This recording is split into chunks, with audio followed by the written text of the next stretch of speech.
pag-uwi ni Melissa sa Jensan, nagkaroon ulit sila ni Roy ng pagkakataon para makapag-usap.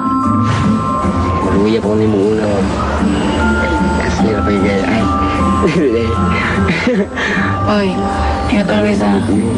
Basta ako sa kina sa mga fans. Alam ka sa'yo balong dali? Sakinan eh. Along ba? Sakinan nga eh. Baka gisundo sa BBB. Wala. Atek! Wala lagi. Unsa na si Isado na juga diri ha? Oo eh. Gusto eh. Gusto mo naman. Teka. Wala eh. Kamot ko ganyan na pag-kiss ako.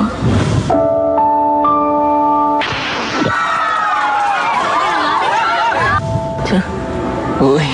Ito juga diri para makita ko. Pero wala juga dalawa sa isa mo. Chokes lang. Sabihin mo good. Banding lagi punta, banding lagi punta. Bago, di wala niya, banding lagi punta. Wala lagi ko naglarga sa Japan eh. Langging na process. Langging na good. Sa langging na. Eh, grab na ng Japan. Ayaw na pagpa-uwi-uwi na basta ikaw, tabangin mong ay kagulag ay pag makalugar-lugar na ako mo. Tawa mong Diyos sa inyo. Sa gitna ng kwentuhan, napag-usapan ng dalawa ang tungkol sa mga love life nila. Doon natitik mo ni Darian. Wala man sa cellphone. Nag-aasa man siya. Nagalitin na siya. Kami ni Jason. Pero ito kalipa man kami ato, di ba? Boto siya.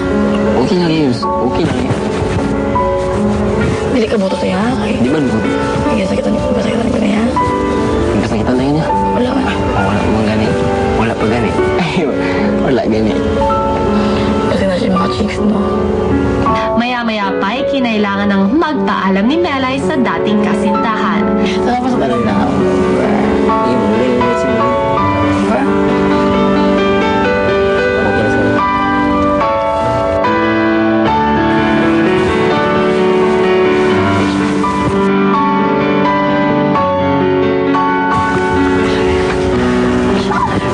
Happy din naman ako kasi nga nag-usap kami and love pa talaga niya ako pero hindi sinabi ko na sa kanya hindi naman kita love. Alam mo naman si Tipay, di ba? Botong-boto ka si Tipay. Samantala si Jason, patuloy pa rin ang pangulila sa kanyang isay.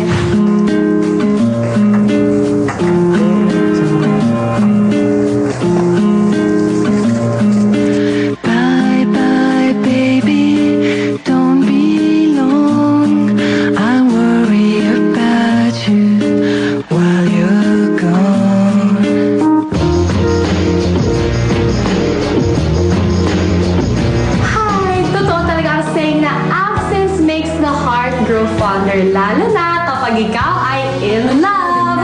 Ngunit sa pagbabalik nitong si Melay mula sa Jensan, paano kaya niya haharapin si Jason? Lalo na kung malaman niya ang katotohanan. At paano din naman tatanggapin nitong si Jason ang katotohanan na nagkita muli sina Melay at paring Roy.